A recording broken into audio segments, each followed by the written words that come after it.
nous voilà pour le troisième temps de cette 8e étape du Grand Tour Notre Génération Égalité.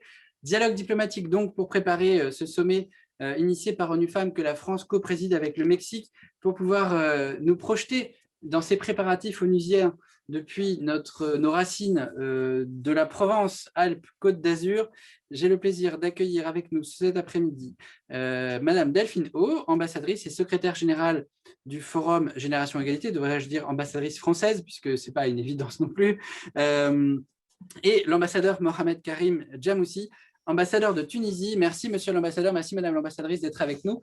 Je m'empresse de préciser que la Tunisie a été invitée aujourd'hui parce que la Tunisie est championne de l'une des 6 coalitions d'action du Forum Génération Égalité, en l'espèce la coalition dédiée à la tech. Alors, je ne sais pas comment elle s'appelle exactement, je n'ai plus le vocabulaire en tête, mais je me ferai corriger par Delphine parce qu'elle sait ça plus que par cœur. Monsieur l'ambassadeur, je me tourne donc d'emblée vers vous, puisqu'on était en plein dans le champ des biais cognitifs, et on le sait, cette révolution numérique à laquelle s'intéresse la coalition dont la Tunisie est championne, ces biais cognitifs impriment la révolution digitale, imprime la façon dont on code dans des algorithmes de l'intelligence artificielle, dont on crée des emplois futurs.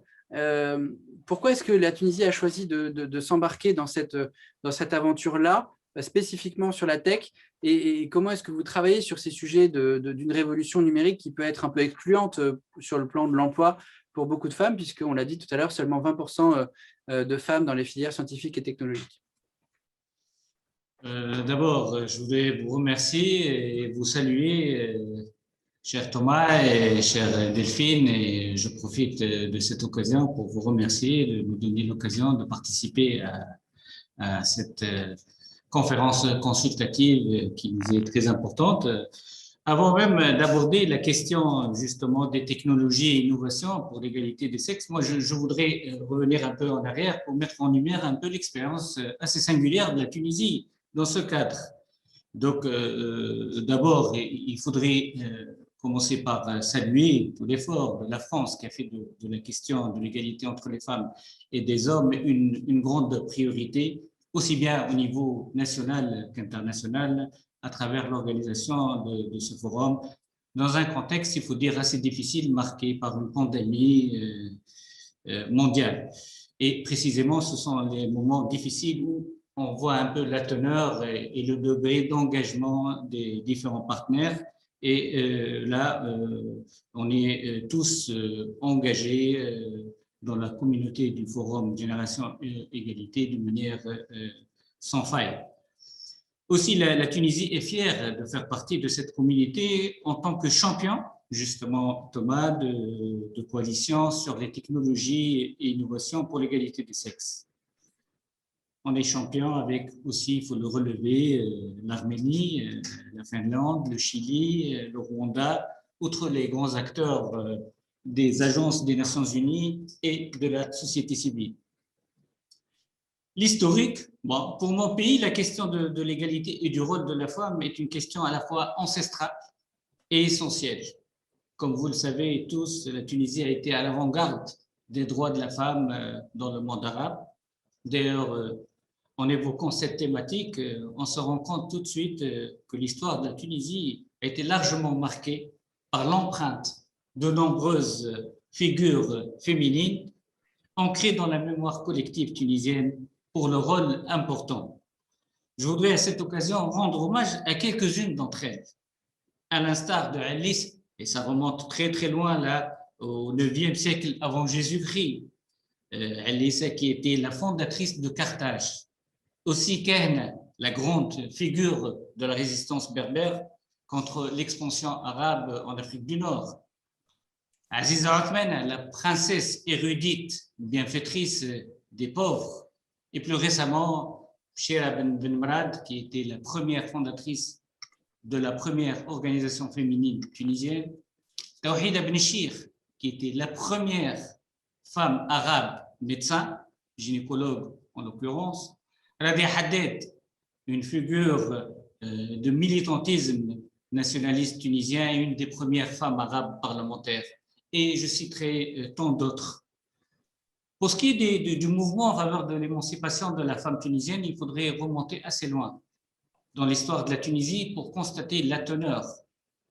Ensuite, dans ce cadre, un peu l'intellectuel et le syndicaliste qui était Tahar Haddad, qui avait œuvré pour le féminisme en Tunisie au début du 19e siècle. Je citerai également l'œuvre du syndicaliste Abdelaziz Talbi. Il y a eu certainement de vives contestations, des condamnations des mouvements conservateurs, mais cela n'a pu empêcher le courant des Lumières en Tunisie d'inspirer le Code du statut personnel ratifié un certain 13 août 1956. Ce code était, comme la réforme radicale, une véritable révolution sociale, ratifiée après quelques mois de l'indépendance. Moi, je citerai, qui est très, très important, et encore plus important que de parler aujourd'hui d'innovation, parce que ça remonte très loin en arrière. On est en train de parler des années 50. Il y a eu à l'époque l'abolition de la polygamie et de la répudiation en Tunisie, l'abrogation du mariage forcé, le droit de demander le divorce et le juridictionnalisation, c'est-à-dire devant les tribunaux uniquement qu'on peut prononcer le divorce en Tunisie depuis 1956, la co-responsabilité familiale au niveau du couple, un âge minimum pour le mariage, pas en deçà de 18 ans.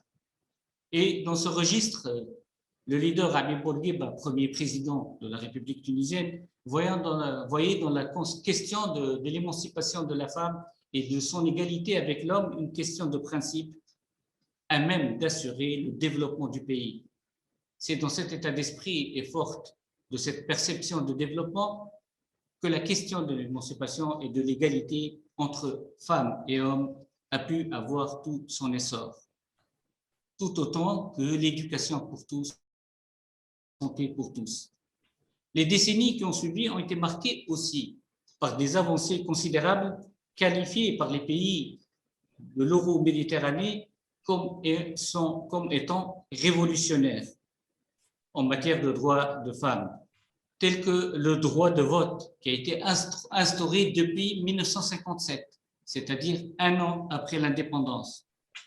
Le droit à l'avortement, eh bien, tenez-vous bien, il remonte à 1973 quand on sait que ce droit n'a été légalisé en France qu'en 1975, 2 ans après. Et donc la Tunisie n'a cessé depuis de conforter cette politique sur la voie de l'égalité. La consécration de l'égalité homme-femme a été faite et bien rédigée et bien consacrée au niveau de la Constitution actuelle, celle de 2014.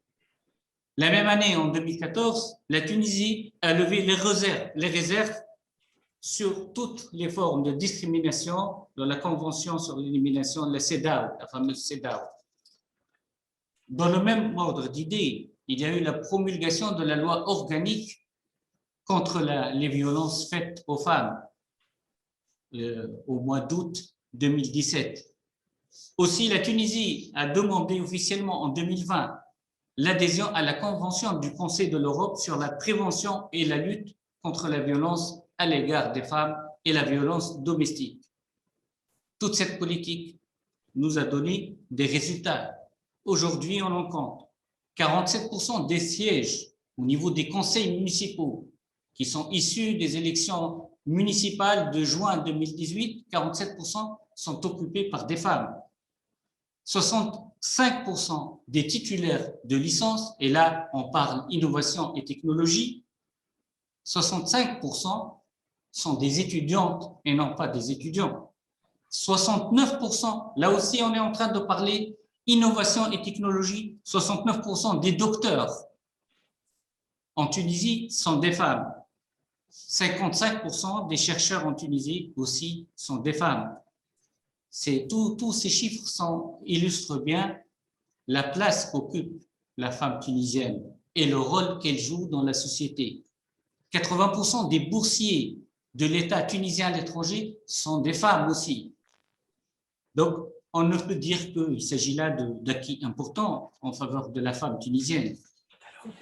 Certes, ces acquis, on capitalise sur ce genre d'acquis, mais on a du chemin à parcourir Monsieur pour l'ambassadeur, atteindre. on va zoomer sur le chemin qui reste à parcourir. Il y en a, mais vous avez déjà été extrêmement complet sur l'historique qui explique l'engagement international féministe de la Tunisie. Vous avez mentionné de très nombreuses figures tunisiennes qui ont fait avancer cette cause dans l'histoire de votre pays. Je voudrais en ajouter une, si vous me permettez, qui est très importante à nos yeux à l'Institut Open Diplomacy, puisqu'elle siège dans notre conseil d'orientation. C'est Ouided Bouchamaoui qui a animé le quartet de transition démocratique au moment de la réforme de votre constitution que vous mentionniez juste à l'instant, et qui a été, avec le quartet, lauréat du prix Nobel de la paix en 2015. C'est la preuve, s'il en est, que jusque dans les structures les plus importantes de l'État tunisien, les femmes ont joué un rôle absolument essentiel. On en est fiers parce qu'on a cette personne en partage, si j'ose dire. Elle était également membre du conseil consultatif sur l'égalité entre les femmes et les hommes pendant la présidence française du G7. Et ça me permet de me tourner vers Delphine, puisque Delphine, je voudrais... Monsieur l'ambassadeur de Tunisie a été extrêmement complet sur l'enracinement historique de cette action féministe internationale que la Tunisie porte aujourd'hui dans l'une des coalitions d'action du Forum. Pour la France, le féminisme, ça fait longtemps que la France en est saisie, mais la diplomatie féministe, c'est quelque chose de plus spécifique et de plus récent. Je mentionnais à l'instant le sommet du G7 de Biarritz, dans lequel il y a eu un vrai ascenseur pour la diplomatie féministe. Est-ce que vous pouvez nous expliquer comment est-ce que ça s'est cristallisé au Quai d'Orsay et aujourd'hui, quelle est l'ambition? Parce qu'on a là une échéance immédiate, le Forum Génération Égalité, mais le Forum, c'est une étape, c'est un point de départ même, diraient certains. Qu'est-ce qu'on peut prévoir comme ambition pour la diplomatie féministe française? Merci Thomas, bonjour à toutes et à tous. Bonjour Monsieur l'ambassadeur, ravi de vous rencontrer virtuellement avant de vous rencontrer physiquement. Oui, effectivement, Thomas, vous avez mentionné le G7 qui a été un moment, je pense, assez fondateur pour la diplomatie féministe française, puisqu'elle avait été officiellement annoncée, lancée quelques mois auparavant par le ministre des Affaires étrangères Jean-Yves Le Drian et la secrétaire d'État à l'égalité femmes-hommes de l'époque, Marlène Schiappa. Beaucoup d'initiatives fortes ont été lancées à l'époque du G7. AFAWA, qui est une initiative qui soutient les femmes entrepreneurs en Afrique, le partenariat de Biarritz, qui est une sorte de catalogue des lois les plus avancées en matière d'égalité femmes-hommes dans le monde, qu'ont rejoint les 7 pays du G7, mais d'autres pays également, et tout un tas d'initiatives. Le Forum Génération Égalité, il s'inscrit directement dans la suite du G7, donc à quasiment 2 ans plus tard, mais comme vous le dites, ce n'est ni le début, enfin ni la fin, pardon, ni le milieu, mais bien le début aussi de cette diplomatie féministe. Je pense que pour la France, la diplomatie féministe, telle qu'elle a été conçue il y a 2 ans et qu'elle va continuer de se déployer, c'est vraiment l'idée de systématiser la prise en compte des droits des femmes et de l'égalité femmes-hommes dans toutes les composantes de notre diplomatie. Et aussi à tous les moments où nous avons la possibilité, en tant que pays important de la communauté internationale, en tant qu'un des 5 pays membres permanents du Conseil de sécurité de l'ONU, le G7, la présidence du G7 en a été un moment important. Nous sommes aujourd'hui... également, nous siégeons au Conseil des droits de l'homme à Genève. Nous avons fait de l'égalité femmes-hommes un des 3 piliers de notre candidature et notre siège de membre au Conseil des droits de l'homme. Bref, nous essayons de saisir toutes les occasions et opportunités possibles pour porter une voix forte sur l'égalité femmes-hommes. Et je voudrais faire le lien avec un sujet très important qu'a mentionné Monsieur l'ambassadeur, et merci de l'avoir dit. Et je voudrais féliciter la Tunisie, car c'est un des 2 seuls pays au monde à avoir souhaité rejoindre la Convention d'Istanbul. Vous en avez peut-être entendu parler, malheureusement, il y a à peu près 1 mois, puisque la Turquie, qui est un des membres du Conseil de l'Europe, a décidé de se retirer de cette Convention d'Istanbul, ce qui est bien ironique et paradoxal, puisqu'elle a été signée et ratifiée à Istanbul en 2011. Et la Tunisie n'est pas membre de ce Conseil de l'Europe, mais a souhaité rejoindre la Convention d'Istanbul, qui est considérée, si vous voulez, comme la convention internationale vraiment la plus aboutie, la plus sophistiquée, la plus protectrice en matière de lutte contre les violences sexistes et sexuelles contre les femmes. Et ça, c'est vraiment quelque part à la fois comment dire, un succès pour la Tunisie qui souhaite rejoindre ce mouvement-là et montrer qu'elle se situe à la pointe des pays qui défendent l'égalité femmes-hommes. Et c'est aussi quelque part pour la France un grand sujet de réjouissance, puisque la France s'est donnée pour mission toute seule d'aller chercher justement d'autres pays, d'universaliser cette convention d'Istanbul. Et ça, c'est une incarnation très concrète de notre diplomatie féministe, même lorsque on ne le demande pas forcément, nous avons décidé, nous nous sommes auto-donné ce mandat d'aller quelque part prêcher la bonne parole, vous m'excuserez l'expression, mais d'aller convaincre d'autres pays de rejoindre et d'adhérer à ces textes juridiques qui sont vraiment les plus avancés, les plus protecteurs pour les droits des femmes. Il y a une bonne nouvelle à célébrer tout de suite, donc on va prendre cette bonne nouvelle pour continuer le travail qu'il faut faire pour préparer le Forum Génération Égalité. Ça demande beaucoup de motivation pour pouvoir faire un tel événement très inclusif, alors que la période est plutôt difficile à manœuvrer et difficile aussi pour faire avancer l'égalité entre les femmes et les hommes. On va s'appuyer aussi sur l'énergie des citoyennes et des citoyens, comme tout du long de ce grand tour. Et je voudrais accueillir dans la conversation, pardon, je prends mes notes parce que j'ai du mal à lire, Become Tech, qui travaille sur ces sujets précisément d'informatique et de numérique. Et ça fait le lien directement avec la coalition que la Tunisie représente. Pardon. Cécile, est-ce que vous voudriez nous partager une des propositions que vous aviez formulées à partir de cette association? Bonjour, bien évidemment. Vous m'entendez? Ça marche. Merci. Bonjour, je suis Papa Cécilia, je suis ambassadrice Become Tech. Nous luttons sur la mixité dans les métiers de l'informatique et numérique. Nous sommes une association nationale. Ma question auprès de l'ambassadeur, je voudrais savoir quelle est la place des femmes dans la technologie en Tunisie, mais également comment se passe l'évolution dans ces métiers en lien avec les femmes. Alors, monsieur l'ambassadeur, la question vous est directement adressée et c'est important de savoir, justement, quand on parle de diplomatie féministe, on présuppose assez naturellement que les États qui s'engagent sur un sujet à l'être en la matière. Donc, on voudrait savoir comment, dans le champ de la tech, des sciences en général, vous avez pu faire progresser. Vous aviez déjà commencé à égrener des chiffres très impressionnants tout à l'heure sur les résultats que vous avez obtenus dans l'enseignement supérieur, mais peut-être qu'au-delà de ça, vous avez d'autres éléments à nous partager et aussi sur les ambitions que la Tunisie porte en tant que championne de cette coalition.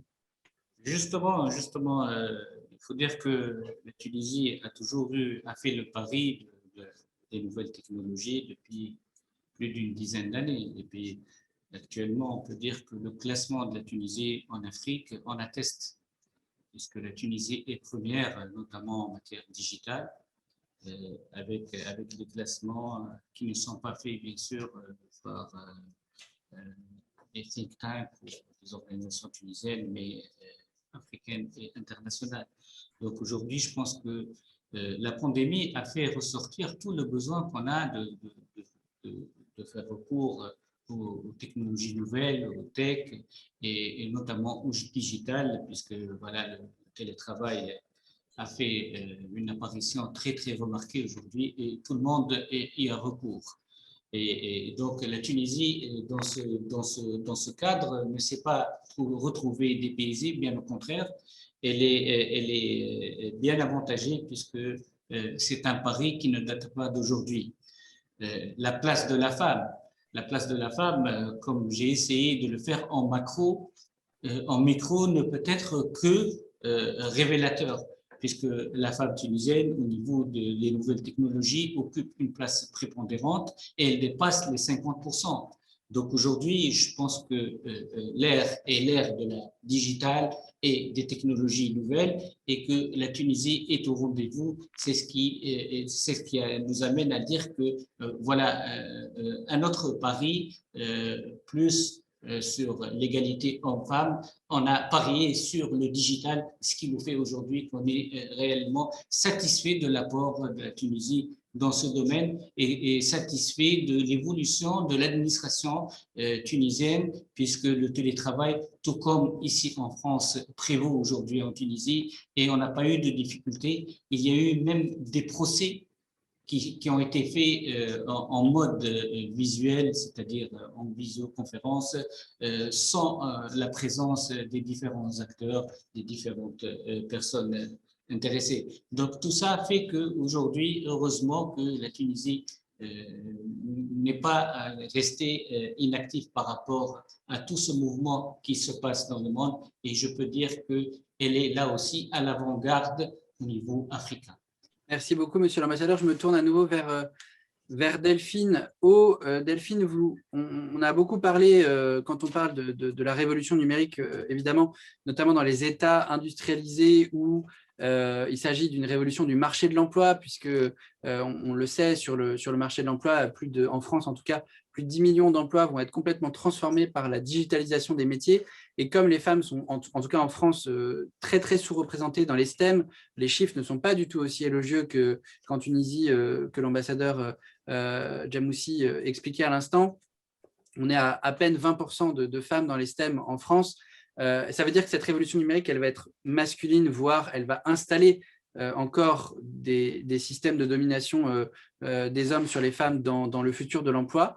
C'est un sujet qui est grave. Alors, je ne voudrais pas vous interroger sur comment est-ce qu'on fait travailler justement, comment est-ce qu'on fait progresser les figures, les chiffres pardon, dans les STEM, parce que ça ne relève pas de votre compétence directe, mais plutôt dans l'échelle internationale. La France est également très, très active sur l'éthique de l'IA, sur la façon dont on s'assure que la révolution numérique ne sera pas une révolution excluante, une révolution discriminante. Il y a notamment le fameux Global Partnership on Artificial Intelligence que la France a lancé avec le Canada, à la conjonction entre la présidence canadienne du G7 et la présidence française du G7. Je voudrais savoir comment est-ce que vous articulez vos travaux de diplomatie féministe avec les travaux de la diplomatie numérique qui sont portés par l'ambassadeur Verdier au Quai d'Orsay. Oui, justement, j'allais citer l'instrument dont vous parlez, Thomas, donc cette initiative coportée par le Canada et la France, qui vise à faire de l'intelligence artificielle une initiative qui soit plus éthique, ou qui soit orientée et encadrée et conçue autour de principes éthiques. Il y a évidemment les biais discriminatoires au détriment des femmes, mais nous savons que ce ne sont malheureusement pas les seuls.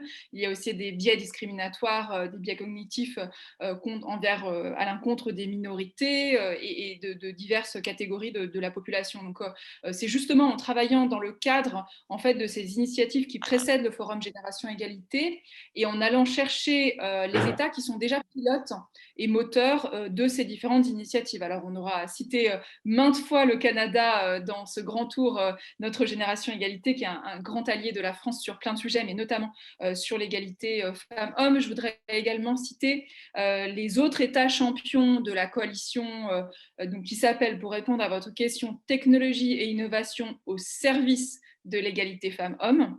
Et je pense que là, on a bien quelque part l'esprit et la mentalité du forum. Donc, aux côtés de la Tunisie, nous avons notamment le Chili, nous avons l'Arménie, nous avons le Rwanda. Donc, on voit quand même une bonne diversité géographique. Et la Finlande, j'allais oublier la Finlande, puisque nous avons un État européen, un État nord-européen. Nous avons également, dans les organisations internationales, l'UNICEF, qui est très en pointe sur ce sujet, justement, puisque l'UNICEF, c'est l'agence de l'ONU qui s'occupe de l'enfance, des enfants, et qui est très engagée pour faire en sorte que la fracture numérique, quelque part, ne soit pas exacerbée au niveau de la jeune génération d'aujourd'hui, et que donc les petites filles, les adolescentes partout dans le monde, pas seulement dans le monde occidental, mais partout dans le monde, puissent avoir accès à ces filières STEM, puissent avoir accès à des cours de code d'informatique et ne soient pas laissées sur le bord de cette révolution numérique, car elles en seront quelque part doublement victimes. Premièrement, victimes si elles ne pourront pas participer au marché du travail, rentrer sur le marché du travail, donc être recrutées faute de formation dans des filières STEM, et aussi car nous savons que malheureusement les femmes sont aussi les principales cibles du cyberharcèlement et de la haine en ligne. Et on revient là aussi, on reboucle la boucle avec cette initiative sur l'IA. On a vu une explosion du cyberharcèlement et de la haine en ligne lors du premier et du deuxième confinement, puisque quelque part tout le monde s'est mis à s'exprimer en ligne faute de pouvoir le faire de manière physique, et les femmes sont toujours les premières cibles de ces attaques en ligne. Donc il faut bien prendre en compte ces deux aspects. Je voudrais vous poser une question spécifique liée à la coalition dont on parlait, et non pas pour minimiser le rôle de la Tunisie, du Rwanda, de la Finlande, du Chili, et j'ai oublié le dernier État qui était dans la liste, pardonnez-moi à l'instant même, mais on aurait pu imaginer, à l'heure où on a la première femme vice-présidente des États-Unis qui a été élue aux côtés de Joe Biden, on aurait pu imaginer que les États-Unis, qui jouent un rôle absolument crucial dans justement le développement de cette intelligence artificielle plus éthique, auraient pu faire partie de cette coalition. On aurait pu imaginer ça, et d'ailleurs l'ambassadeur aux Nations Unies de Joe Biden, qui siège au Conseil des ministres, hein, puisque l'ambassadeur aux Nations Unies américain, c'est un ministre qui fait partie du cabinet autour du président des États-Unis. C'est une femme. On aurait pu imaginer que cet élan pour l'égalité, ça se traduise dans une diplomatie féministe américaine. On voit que ça mord sur le climat et qu'on retrouve les Américains qu'on aime sur le climat. On ne le sent pas là sur l'égalité entre les femmes et les hommes. Alors, ce n'est pas pour leur jeter la pierre, mais je voudrais savoir comment est-ce que les États-Unis font partie de ces travaux, et en particulier sur les sujets de la tech, parce que évidemment, on ne peut pas imaginer la Silicon Valley en dehors des radars là. Alors, je pense deux raisons explicatives, de facteurs explicatifs. Le premier, c'est que le Forum Génération Égalité a été lancé il y a 2 ans, sous présidence de Donald Trump. Et donc, à l'époque, les États-Unis n'étaient pas du tout enclins à rejoindre notre initiative, notre mouvement, contrairement à des pays comme la Tunisie, mais aussi beaucoup de pays dans le monde. Et donc, effectivement, le changement d'administration a réchauffé les relations entre la France et les États-Unis, notamment sur la question des droits humains et des droits des femmes. Mais il était peut-être un peu tard, le temps que l'administration prenne ses marques et s'installe, pour que les États-Unis s'engagent dans la coalition dont fait partie la Tunisie. La deuxième raison, c'est qu'il faut bien distinguer, vous le savez, l'administration américaine et les géants, les GAFA, les géants de la Silicon Valley. Et nous avons, ce n'est pas faute de notre côté d'avoir démarché un certain nombre de grands géants de la tech américains installés dans la Silicon Valley. Nous avons eu des premiers contacts, un certain intérêt. Google a lancé un Google Impact Challenge de 25 millions de dollars qui vise à justement financer des startups créées par des femmes sur des sujets d'égalité femmes-hommes. Mais je ne pourrais dire que nous avons réussi à obtenir des engagements en termes de maîtrise des algorithmes, de biais cognitifs et biais algorithmiques de la part de ces GAFA. Là, je pense que si nous devions viser ce succès, il nous faudrait des bras nettement plus musclés, puisque divers États, divers gouvernements s'y sont déjà. Pour l'instant, il est très difficile de faire adopter des mesures très contraignantes de la part de ces GAFA. Mais nous les avons bien démarchés, ils sont au courant du Forum Génération Égalité. On vous souhaite beaucoup de courage. J'ai moi-même effectué une mission dans la Silicon Valley pour faire travailler les GAFAM sur la liberté de la presse et la protection des journalistes cyberharcelés voici 2 ans, et je témoigne à vos côtés de la difficulté de les engager.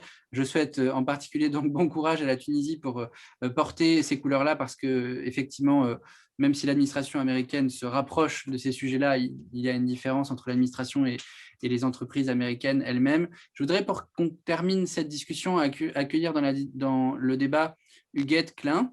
Huguette, vous allez nous faire part de votre idée, de votre proposition, mais pour vous présenter, j'aimerais souligner que vous êtes la secrétaire générale de la Clé, et que vous êtes également la présidente de l'association Réussir l'égalité femmes-hommes.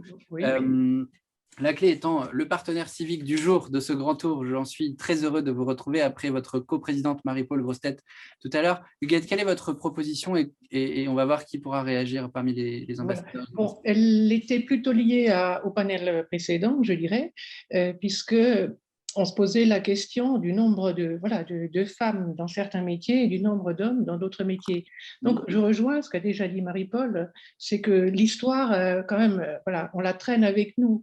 Et je pense qu'il y a beaucoup de professions qui ont été, je prends les maths, majoritairement exercées par des hommes, tout simplement parce que longtemps, les femmes n'ont pas pu aller à l'université. Quand elles sont allées dans les lycées, elles n'avaient pas les mêmes programmes, etc. Donc, dans l'idée, il y a encore beaucoup de choses comme ça qui nous poursuivent. Et de ce fait, il me semble que beaucoup de professions ont gardé pendant longtemps une dénomination masculine. Bon, moi, j'étais professeur aussi, et on m'a toujours dit que je suis un professeur. Maintenant, effectivement, on dit qu'on est une professeure. Mais donc, je pense que dans la tête des enfants, un métier nommé au masculin, a priori, il est plutôt fait pour des hommes. Et je pense à des travaux qui ont été faits par une chercheuse, Marie-Odile Delfos, je ne suis plus très sûre, c'était il y a une dizaine d'années, qui avait dit dans des enfants d'école primaire, dessine-moi un savant. Ben, ils ont tous dessiné des hommes. Or, encore cette semaine, dans Le Monde, il y avait un article du linguiste Bernard Cerchiglini, voilà, qui disait non, pas d'écriture inclusive. Bon, c'est une parenthèse parce que beaucoup de gens pensent que c'est juste mettre des points, etc. Mais il disait non, quand on dit les Français, ben, c'est normal, c'est les Français et les Françaises. Bon, donc, quand on dit les savants, normalement, c'est les savants et les savantes. Mais dans la tête des enfants, ce n'est pas du tout ça. C'est extrêmement important le point que vous soulevez, Huguette, et merci de l'avoir fait, parce qu'aux côtés de la clé, par ailleurs, nous-mêmes, on a progressé en matière de visibilisation des femmes dans notre façon de rédiger. Je remercie Marie-Paul d'avoir appuyé cette demande à nos côtés. On n'est pas encore arrivé au bout du chemin. Mais voilà. D'ailleurs, j'ai écrit l'article parce que je suis de près les articles, enfin, le travail d'Eliane Guénaud. D'accord. Et donc, voilà, pour faire progresser la chose, voilà, je distribue, j'ai fait un petit topo d'après les travaux d'Eliane Guénaud, justement, pour montrer qu'on peut écrire simplement. Moi, j'appelle ça un langage égalitaire. Vous parlez de simplicité, en même temps, le sujet est extrêmement complexe parce qu'on fait là référence aux racines socio-culturelles et historiques de la chose. Et je voudrais, vous avez fait plus un témoignage qu'une question, mais je vais essayer de la transformer en proposition. Et en particulier vers Delphine, parce que Delphine, vous êtes ambassadrice, et c'est vrai que ça fait peu de temps qu'au Quai d'Orsay, on a adopté ce langage d'ambassadrice. Avant, on parlait de Madame l'ambassadeur. Oui. Et quand on disait Madame l'ambassadeur, avant, c'était plutôt la femme de l'ambassadeur de France. C'est une petite révolution quand même au sein du Quai d'Orsay. Et je voudrais savoir comment est-ce que ça fait évoluer les carrières des femmes diplomates. Comment est-ce que ça suscite des vocations, peut-être aussi chez des jeunes filles. Le Quai d'Orsay fait un travail constant de mobilisation des jeunes pour ces concours qui font rêver. Et votre collègue Agnès van der Mul, la porte-parole du ministère des Affaires étrangères, incarne ça également. Elle est, je crois, la haute fonctionnaire à l'égalité du ministère. Comment est-ce que ça a fait bouger les mentalités en interne au Quai d'Orsay ? Il faut rendre hommage en fait aux associations de femmes qui sont très présentes secteur par secteur. Pour le Quai d'Orsay, il s'agit de l'association Femmes et Diplomatie qui s'est battue avec acharnement et opiniâtreté pour renommer la conférence des ambassadeurs, qui est ce grand moment de rassemblement de l'ensemble des ambassadeurs français dans le monde, en général à la fin du mois d'août, autour du président de la République et du ministre, qui a été renommée conférence des ambassadrices et des ambassadeurs, faute d'utiliser l'écriture inclusive. Alors évidemment, c'est un geste symbolique, mais c'est un geste qui vient en fait reconnaître la réalité, que nous avons une proportion croissante de femmes parmi les ambassadeurs et ambassadrices du Quai d'Orsay. Aujourd'hui, à l'entrée au concours du Quai d'Orsay, il y a exactement 50% de jeunes pas candidates, justement, il y a 50% de jeunes acceptés, jeunes femmes et de jeunes hommes qui rentrent au Quai d'Orsay. Le problème, c'est que plus on monte dans les différents étages hiérarchiques, plus nous perdons pour une foule de raisons. Et je voulais compléter le propos d'Huguette, parce qu'on peut bien sûr partir sur une discussion autour de l'écriture inclusive, mais dans l'histoire des mathématiques et des sciences, comme vous le savez, Huguette, il y a eu beaucoup de femmes. Le problème, c'est qu'elles ont été invisibilisées. Et là, je voudrais rendre un petit hommage à notre héros du jour, Thomas Pesquet, pour parler de la NASA et renvoyer toutes et tous à ce magnifique film. J'espère que vous l'avez vu. Si vous ne l'avez pas vu, je vous encourage à le voir, qui s'appelle Les Figures de l'ombre et qui retrace l'histoire de ces 4 femmes noires mathématiciennes de la NASA dans les années 60, qui ont largement contribué, si ce n'est majoritairement contribué au calcul de la trajectoire de la mission Apollo 11 et qui ont été ensuite complètement effacées de l'histoire, ce qui fait qu'on a retenu uniquement des rôles modèles masculins alors qu'elles ont joué leur rôle plus que majeur. Et donc, je pense que parallèlement au changement des titres et à la féminisation des titres, il faut aussi rendre justice, rendre à César ce qui appartient à César et réhabiliter, comme monsieur l'ambassadeur l'a fait, un certain nombre de figures historiques féminines de l'histoire de la Tunisie y compris dans les sciences. Il y en a beaucoup d'ailleurs dans le monde arabe, beaucoup de femmes qui ont été des grandes scientifiques en remontant au XIIe, XIIIe siècle. Et dans l'histoire plus récente, en Occident, beaucoup de femmes ont été invisibilisées, mathématiciennes. Le premier codeur était une codeuse, Ada Lovelace, et la première, je crois, la première personne aux États-Unis à avoir un PhD en informatique dans les années 60 était une bonne sœur américaine qui avait obtenu l'autorisation de rentrer dans un laboratoire. Et donc, voilà, je pense qu'aussi, il y a un travail de visibilisation et d'hommage à faire pour inspirer les petites filles et les jeunes filles. Merci beaucoup Delphine. Là, on boucle la boucle avec ce qui faisait la conclusion du panel précédent et je pense que ça répondra totalement à la question du GED, c'est que pour que ça fonctionne, il faut des rôles modèles à portée de main, si j'ose dire, à visage humain, qu'on se représente tout de suite et pas des figures trop lointaines. Bien sûr qu'il faut réhabiliter dans l'histoire celles qui ont fait l'histoire et l'ambassadeur de Tunisie a été extrêmement… Enfin, moi, j'ai appris plein de noms que je n'ai pas su parfaitement orthographier, mais en tout cas, je découvre des figures féminines tunisiennes absolument… Cher Thomas, Monsieur l'ambassadeur, est-ce que vous voudriez nous donner… Oui, je voudrais rebondir sur cette question qui est très importante à mes yeux. Réellement, il y a une certaine perception, il y a certains métiers ou professions qu'on a longtemps considérés comme étant dédiés uniquement, exclusivement à l'homme et qui sont, entre guillemets, fermés aux femmes. Je pense que quand même, il faudrait dépasser cette perception des choses et une telle attitude serait réductrice de la femme. Bon, c'est vrai que quelque part, culturellement, avec le temps, c'est devenu, ça a un aspect culturel et qu'il faudrait réellement combattre tous les jours. Moi, je dirais qu'en Tunisie, c'est pas pour brosser un tableau réellement trop rose, pour dire, voilà, il est trop optimiste cet ambassadeur tunisien, mais bon, j'essaie de donner les choses, les chiffres ne mentent pas. Moi, je dirais que 44,2% des ingénieurs, et quand on parle ingénieur, on parle savoir et sciences, sont des femmes.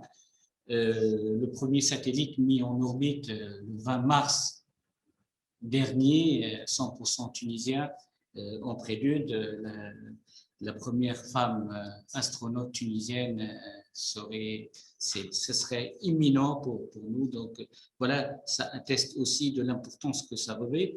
Peut-être que certains métiers ont trait à une force physique qui pourrait éventuellement être plus ou moins masculine, mais on a des femmes assez costauds pour lever le défi. Et je pense qu'on a eu pas mal d'exemples. On a eu en Tunisie des femmes qui conduisent des bus, des taxis, des métiers qui ne sont pas simples, de nuit, de jour, etc. Donc voilà, l'idée, elle existe, mais il faudrait la combattre et il faudrait réellement la dépasser. Merci, monsieur l'ambassadeur. On était nombreux tout au long de l'après-midi pour aller dans cette direction. Et la direction finale, c'est en fait un point de départ. On le disait avec Delphino tout à l'heure. La direction finale pour nous, c'est le Forum Génération Égalité. Je rappelle que ça aura lieu du 30 juin au 2 juillet. Je rappelle également, Delphino le disait hier quand on recevait… qui est-ce qu'on recevait hier? J'ai un trou de mémoire tout à coup. Sarah El Haïry, la ministre de la Jeunesse. Ouh là là, je suis fatigué. À force de recevoir des ministres, on perd la boule. Pour le relais. Venez, faites les 3 heures de féminisme. Je suis suffisamment en forme, je peux continuer. Ah ouais, là j'ai besoin d'un petit coup de booster, mais je sais que celle qui en a le plus besoin, c'est Delphine O, parce que préparer le Forum Génération Égalité avec autant de personnes, d'organisations à inclure dans un mouvement international de cette nature, c'est un travail de fou. Alors, ce n'est pas moi qui vais me plaindre. Notre point d'arrivée, je le disais, donc du 30 juin au 2 juillet, c'est le fameux forum et depuis très peu de temps, c'est tout frais, je crois, la plateforme est ouverte pour que chacune et chacun puisse proposer des événements à intégrer au forum, des événements dans l'événement. Tous ne seront pas éligibles, il y a plein de critères à respecter pour que ça ait de l'impact, pour que ça serve la cause au plus haut niveau. Mais en tout cas, ce mouvement collaboratif Génération Égalité qui avance et qui portera ces 6 coalitions d'action, il est pleinement lancé. On continue d'accompagner encore jusqu'au 17 mai, jusqu'à la dernière étape du Grand Tour. Et la prochaine étape, c'est la 9e. On sera lundi en Corse, accueillie par nos amis de l'IRA de Bastia, autour de la ministre de la fonction publique, Amélie de Montchalin, qui nous parlera de la façon dont l'État peut être exemplaire pour déclencher un mouvement beaucoup plus fort en matière d'égalité femmes-hommes, notamment dans la sphère de l'égalité professionnelle.